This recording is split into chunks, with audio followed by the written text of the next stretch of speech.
Salut à tous et bienvenue sur Virage Marseille, votre émission d'actualité sur l'Olympique de Marseille et même de magazine, puisque nous sommes en trêve, mais Éric Dimeco est présent, fidèle au poste. Salut Éric. Salut Romain, salut à tous. Flo Germain également. Salut Romain. De la partie et de l'actualité. Il y en a aussi un peu, puisque ce mardi, l'équipe de France viendra jouer au stade Vélodrome contre le Chili. Match amical, mais qui va nous permettre d'avoir de retour de certains anciens et puis de... Vous me voyez venir, de préparer peut-être une rencontre un petit peu importante qui se jouera en fin de semaine. Je crois que c'est contre le Paris Saint-Germain. Voilà, c'est ça. C'est ça. Ah, il est pas mal, ouais. Ouais, c'est pas mal. Ça arrive en fin de semaine. On en parle, bien sûr, dans Virage Marseille. C'est maintenant.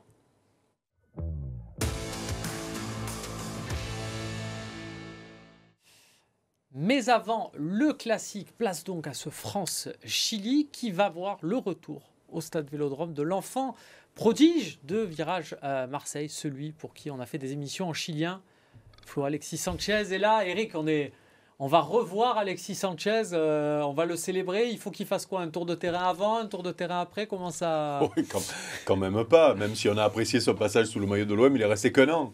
Moi personnellement, j'aurais aimé le voir un petit peu plus longtemps. Oui, bon, ça fait plaisir. Déjà, ça fait plaisir de recevoir l'équipe de France au stade Vélodrome. Ça, c'est une réalité. Et puis oui, ça va nous donner l'occasion de revoir Alexis Sanchez, mais d'autres d'ailleurs aussi. Matteo Guendouzi, William Saliba. Notamment, voilà, oui, des garçons qui, même s'ils sont pas restés longtemps sous le maillot de l'OM, ont marqué les esprits. Et j'espère qu'ils seront bien accueillis. Jonathan Klaus aussi, évidemment, toujours sous contrat avec l'Olympique de Marseille. Flo, on va peut-être commencer par Guendouzi, Matteo Guendouzi. Il ne devrait pas être titulaire, mais peut-être que Deschamps, c'est un match amical, va lui offrir quelques minutes pour une ovation du Vélodrome. Est-ce que tu comprends la hype encore aujourd'hui autour de Matteo Guendouzi, qui a fait 2 saisons à l'OM? Oui, non, mais je la comprends totalement, dans le sens où je trouve qu'il incarnait bien ce qu'on veut d'un joueur à Marseille, à savoir un certain caractère au milieu de terrain. Je trouve qu'il a été très très bon avec Sampaoli, qu'avec Tudor, assez rapidement, il a été un peu mis de côté. C'est pour ça que... Enfin, mis de côté, Pas c'est un rapidement, bien grand mot, c'était après la trêve, hivernale. Hein. Oui. oui, enfin, Il jouait beaucoup, dans une position au milieu de terrain, j'ai derrière quand même les attaquants. que l'été et la transition Sampaoli-Tudor, avec certains joueurs qui s'étaient plaints des méthodes d'Igor Tudor, Guendouzi faisait partie des joueurs qui tiquaient un peu, et je crois que Tudor, il l'a eu très tôt en travers de la gorge. Et qu'en fait, même si il a peut-être avalé sa fierté ou qu'il a continué d'aligner Guendouzi, il y a déjà eu un petit malaise assez tôt. Il y a eu un petit malaise, Flo, mais je vous rappelle peut-être ce qui est le momentum de cette saison dernière, à savoir la victoire contre le PSG. Tiens, justement, en Coupe de France, Matteo Guendouzi, il est sur le terrain, au milieu de terrain, à son poste préférentiel, il fait les 90 minutes et on vibre avec lui. J'ai souvenir d'avoir commenté la campagne européenne. Il était souvent, il y avait débat d'ailleurs sur sa position un petit peu plus haut dans le milieu de terrain. Il va marquer à Lisbonne. Voilà, parce que Tudor voulait un pressing haut, il voulait des garçons surtout travailleurs, donc il a été dans des matchs importants très souvent sur le terrain. Alors après qu'il y a eu des problèmes comme ça, tu vois, je ne savais pas. Tu m'apprends un truc un an après, plus d'un an après. Oui, on sait qu'il y a certains joueurs qui... Voilà, Payet, Gerson, et lui. Il n'y a que Rongier qui a réussi à s'extirper. Le courant était passé moyennement. Moi j'ai souri quand j'ai vu que Igor Tudor allait à la Lazio, et de toute façon l'histoire fait qu'il y a souvent des retrouvailles comme là, Tudor et Guendouzi. Mais après, pour répondre à ta question, moi je pense que j'ai un goût d'inachevé concernant les deux, concernant Alexis, et là, puisqu'on parle de Guendouzi, concernant Matteo Guendouzi. Je pense que lui était sincère quand il disait qu'il aimait l'OM, qu'il aimait ce club, il s'est toujours battu pour. Après, je sais qu'il était critiqué aussi parfois un peu par les dirigeants qui n'ont peut-être pas tout fait pour le conserver. Donc il y a eu comme un petit malaise qui me donne, moi, ce goût d'inachevé, parce que je trouve que Guendouzi, il avait fait le taf quand il avait été aligné. On va passer à Alexis Sanchez, tu le disais Eric, qui lui est resté une saison et qui a marqué. J'ai toujours cette idée en tête, c'est que Alexis Sanchez, le fait qu'il soit chilien, qu'il ait cette exigence de joueur passé par les grands clubs, ça joue plus, il arrive plus facilement à rentrer dans notre cœur qu'un attaquant qui se fait encore des étoiles dans les cheveux à 35 ans. Non, mais après, c'est qu'une question de... Surtout pour les joueurs qui restent aussi peu de temps, oui, il y a leur qualité qui rentre en jeu pour entrer dans le cœur, mais il y a aussi leur mentalité. Et que ce soit un ou l'autre, c'est des garçons qui lâchaient jamais rien sur le terrain.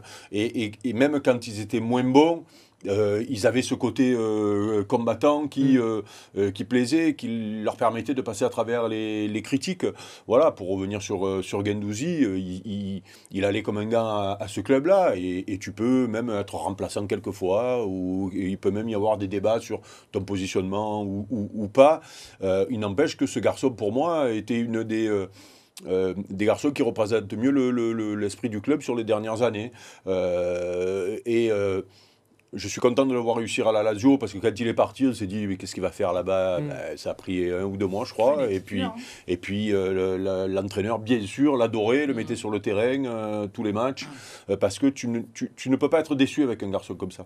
Voilà, même si un jour il est moins bien, il y a toujours ce côté grinta qui fait qu'il est précieux. Et Alexis, c'est pareil, puisque on essaie de les comparer. Et puis bon, je l'ai fait ce débat entre Aubameyang et Alexis Sanchez, sauf que c'est pas le même style de joueur. Ils auraient pu jouer ensemble, puisqu'on nous dit même qu'à un moment donné, il aurait été question qu'ils soient associés, ou en tout cas ça avait traversé la tête du président Longoria. Ben, quelle bonne idée ça aurait été. En fait, c'est Marcelino qui n'a pas voulu. Voilà. Donc quelle bonne idée ça aurait été, parce qu'ils auraient été complémentaires. Le manque de grinta, peut-être qu'on a reproché à Aubameyang en début de saison, ben, l'autre l'aurait eu pour 2. Et puis c'était surtout un leader de vestiaire, voire d'entraînement, d'après ce que j'ai compris. C'est-à-dire qu'il bougeait tout le monde quand les mecs dormaient. Et c'est l'exigence du haut niveau. Est-ce que, alors là, je vais me faire l'avocat du diable, mais je t'ai entendu là-dessus, Flo, et j'ai lu un article sur RMC Sport là-dessus qui expliquait que c'était le coach désormais de Villarreal qui avait... est-ce que quand même, on n'a pas envie des fois de dire, attendez, parce que de se réfugier derrière Marcelino qui maintenant est parti, de dire, les dirigeants en place, de dire, attendez, on a l'opportunité d'avoir Alexis Sanchez et Pierre-Emerick Aubameyang, donc on va faire un effort, on va les mettre et on va essayer de s'adapter. Ça s'est vu plus d'une fois à l'Olympique de Marseille. Oui. Bah, évidemment, mais après, si tu as un entraîneur qui est réticent, et d'ailleurs à la conférence de presse de veille de match au retour en Espagne, j'ai moi-même posé la question à Marcelino, il m'a fait un petit regard noir, parce que bon, peut-être qu'il estimait que ce n'était pas le moment de reposer cette question, et je pense qu'il en avait marre de parler de Marseille, et je lui ai demandé s'il confirmait que lui n'avait pas voulu de Sanchez. Avec, ça c'est pas beau ça. Pardon. Ça c'est pas beau. Excusez-moi. Non, mais c'est les amateurs. Le repas de fin d'année. C'est les amateurs qui font ça d'habitude. et c'est vrai que Marcelino m'a fait un regard noir, mais n'a pas nié qu'il avait été décideur dans ce choix. Oui, c'est vrai que tu lui offrais une occasion en or entre guillemets, de mettre une petite balle aux dirigeants de Marseille, de remettre la pierre dans le jardin d'en face. Il l'a pas fait. Exactement. Après, c'est vrai que les dirigeants auraient pu dire insister et garder Alexis parce que les négociations ont tardé. Mais juste un truc, Romain. Tu disais parce qu'il est chilien, parce que là, moi, tu peux lui mettre n'importe quelle nationalité. Il peut s'appeler Dupont, il peut s'appeler comment il veut. Moi, c'est ses prises de balles, c'est son jeu, c'est son intelligence, ses coups francs, enfin c'est ses qualités techniques. Sa combativité surtout. Il y a pas de. Moi, j'ai pas regardé son CV. C'est simplement que moi, j'estime, et je l'ai dit ici, que j'ai jamais vu plus fort que Alexis Sanchez ces 10 dernières années à l'OM. Voilà. Tu conviendras qu'il y a aussi le body language, il y a quelque chose, il y a cette exigence qu'il a, et je sais que tu aimes ça aussi, et tu nous en as souvent parlé dans cette émission. Le joueur qui est capable un peu de rameuter ses partenaires, de leur dire toi reste concentré, d'être Non, mais il y a des joueurs qui sont beaucoup plus nonchalants. À performance égale, on va préférer à Marseille le combatif, celui qui mouille le maillot, c'est même dans les chants des supporters, que celui qui va être les mains sur les hanches. Ouais, mais écoute, moi, à tout niveau, je l'ai trouvé plutôt exemplaire. Non, mais c'est vrai que je comprends ce que tu dis, Romain, et c'est pour ça qu'il avait un truc en plus que tout simplement comparer les stats avec ce qui se fait ou ce qui s'est fait avant.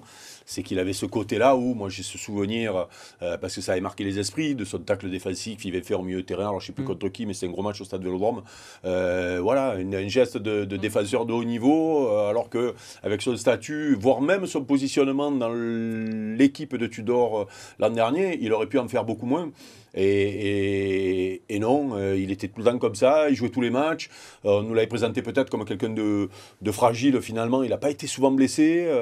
Il aurait pu s'économiser à certains moments, il n'a jamais fait. Voilà, donc c'est...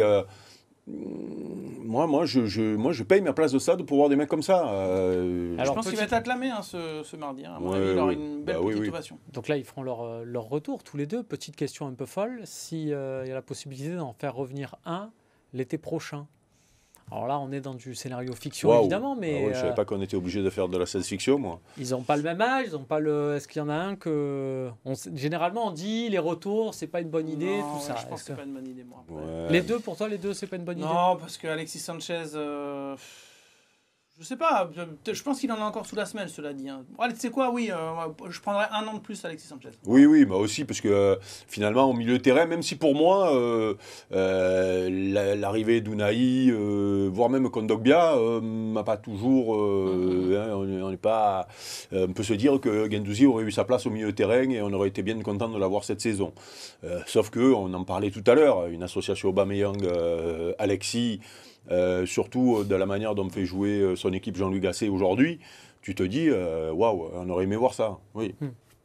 Donc on reprend Alexis, contrat d'1 an, à la pige, match joué. Oui, mais nous on reprend tout le monde, nous, puisque c'est pas nous qui payons, donc c'est facile, on peut imaginer, pourquoi pas Messi aussi. Mais ça aurait un goût d'erreur, ça aurait un goût, pas d'erreur, mais de regret, dans le sens où je pense que ça aurait dû être fait cet été. Mais bon, alors, tu nous mets de la nostalgie, tu nous mets des regrets, tu nous mets de la science-fiction, c'est compliqué d'imaginer maintenant qu'ils reviennent. Donc il faudra passer à autre chose. Imaginez juste la saison où il remplace un autre joueur sud-américain dans l'effectif, qui était censé venir pour sa combativité, Joaquim Correa.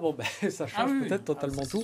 Et en termes de salaire, je ne suis pas sûr qu'on soit vraiment très éloignés l'un de l'autre. Voilà, on a parlé de Guendouzi et Alexis Sanchez. On ne manquera pas, bien sûr, de les saluer sur ce match amical ce mardi soir au stade Vélodrome. Tiens, on va parler de l'équipe de France maintenant dans son ensemble, celle de Didier Deschamps.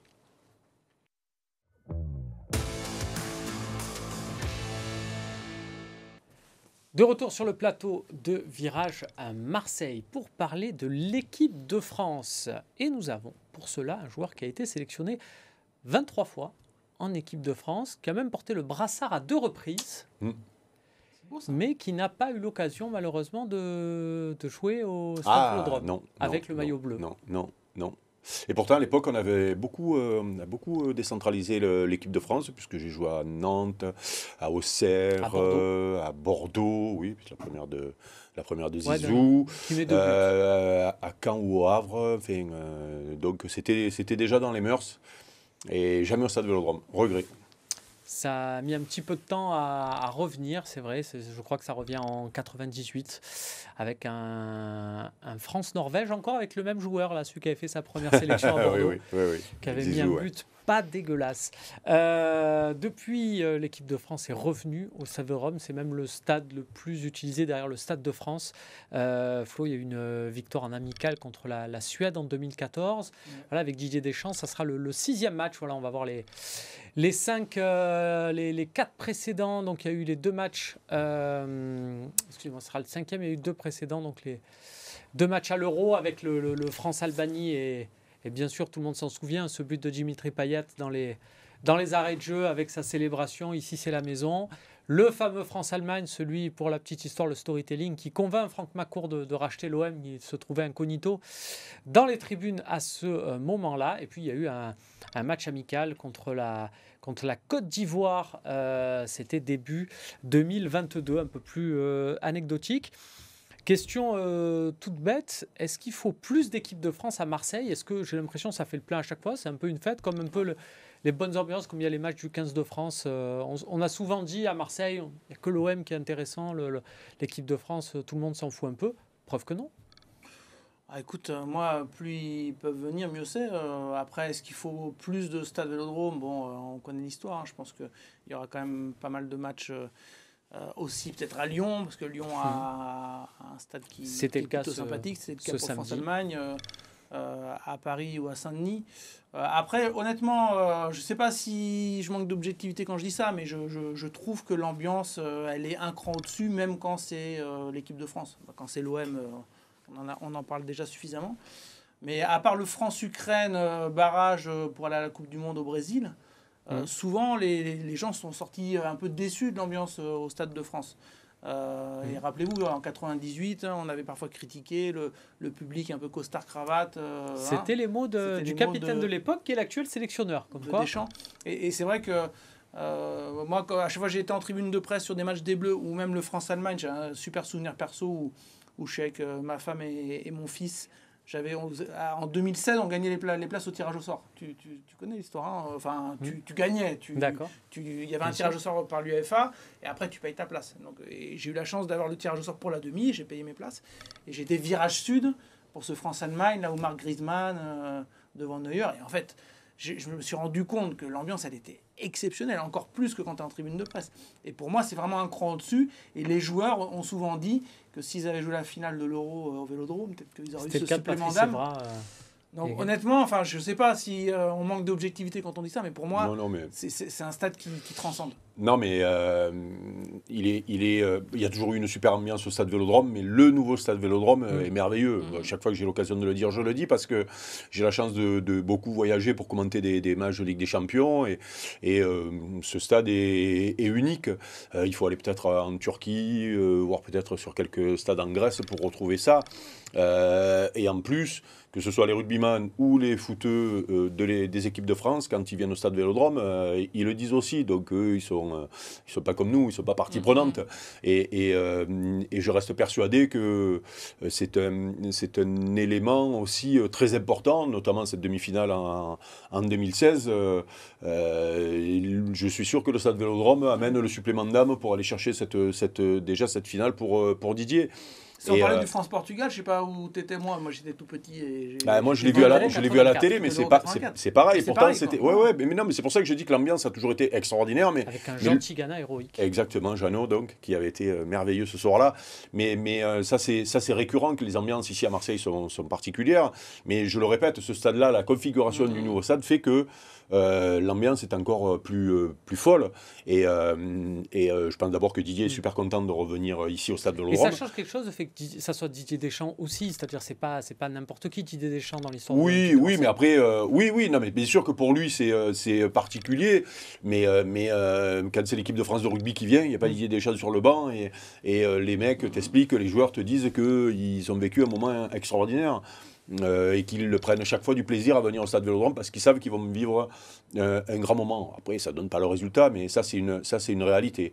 Et on a beaucoup de chance. On a beaucoup de chance. Des fois, on oublie trop souvent, même pour les matchs de championnat, parce que c'est récurrent depuis 2 ans, où le stade Vélodrome est plein chaque fois. Ouais, même depuis Sampaoli, c'est ça, 2 ans. Et voilà. là, maintenant, oui, quand je dis 2 ans, c'est les 2 ans d'avant. Sampaoli, Tudor, où c'est plein même pour les matchs de championnat les petites équipes.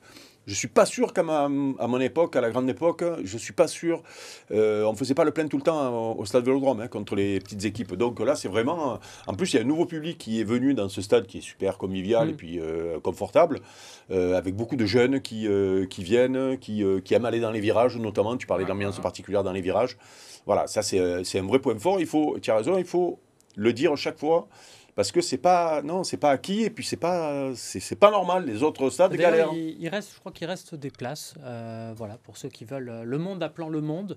Si vous voulez profiter aussi de cette ambiance, je crois que un beau moment, point de vente habituel. Et juste un truc, parce que bon, Mbappé lors du dernier match c'était un petit peu fait siffler, mais c'était pas non plus. Tiens, on va en parler, parce qu'il y a des joueurs du PSG aussi, et il y a OM PSG dimanche. Exactement. Et un truc, alors. Comment ça va se passer je sais pas. Ouais, je sais pas. Non, mais juste une parenthèse. J'ai eu la chance de faire la Coupe du Monde au Qatar, mais j'en parlais avec pas mal d'amis qui étaient ici, qui suivaient dans les bars, et qui me disaient, Flo, j'ai été surpris du fait que 99% des gens qui avaient vécu la Coupe du Monde étaient à fond derrière les Bleus, qui avaient moins ce filtre, tu sais, ouais, à Marseille on supporte un peu moins l'OM, parce que on supporte un peu moins les Bleus, parce que c'est d'abord l'OM, c'est l'OM avant tout, et l'équipe de France ça passe en second.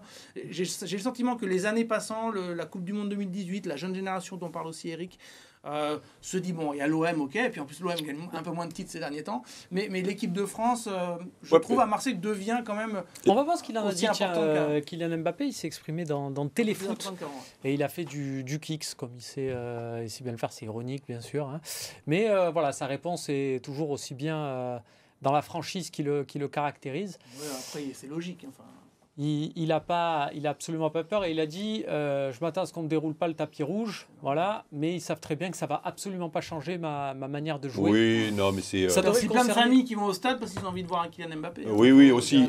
Et justement, pour expliquer peut-être qu'il y aura quelques sifflets, mais ce ne sera pas trop, voire général, c'est que c'est peut-être même pas le même public qui vient voir l'équipe de France Ah oui, et qui vient bien voir sûr, l'OM. bien Les sûr. grands fans de l'OM, pour qui l'OM, il y a que.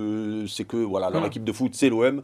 Ils vont le regarder à la télé, ils reposent à Vélodrome. Et d'ailleurs, les matchs d'équipe de France permettent à un autre public de venir, peut-être pas Marseille ou Marseillais, de tous nos départements voisins, et beaucoup vont venir voir Kylian Mbappé. Voilà, et puis bon, il y aura quelques sifflets, il y est préparé. Je n'ai pas l'impression qu'il soit perturbé par tout ça. Donc, oui, bon, c'est de bonne guerre. Mais moi, j'ai joué au Parc des Princes quand j'ai joué en équipe de France. Ça chahutait. Hein. Donc, et ça chahutait plus. Reynald Pedros. Oui, même au Stade de France, il y a eu des Marseillais sifflés. Donc, il ne faudra pas s'offusquer. Florian Thauvin, effectivement. Ouais, donc, bon, on verra. Ça sera mardi soir et ça sera donc un match à suivre sur TF1. Voilà. Je vous donne toutes les infos pour ceux qui ne sont pas. Et sur RMC, bien sûr, avec Jeannot Rességuier. Tu y es, toi, non Évidemment. Je vais peut-être y aller, mais en freelance. En freelance, en famille. Très bien, on passe à la suite. On se retrouve pour le débat additionnel. Et non, je rechange une nouvelle fois. Je prends, hop, je jette. Qu'est-ce qu'on va faire ? On va faire le prono additionnel. Et oui, on n'a pas l'habitude de le faire. Alors, je ne vous demande pas un score, je ne vous demande pas une cote. Ah, pourquoi pas ? On peut s'amuser comme ça pour le lundi prochain. On pourrait appeler Roland Courbis. Mais ce qu'on va faire, c'est que je vous demande un peu, il va y avoir dimanche prochain ce match, 27e journée de Ligue 1 entre l'OM et le Paris Saint-Germain.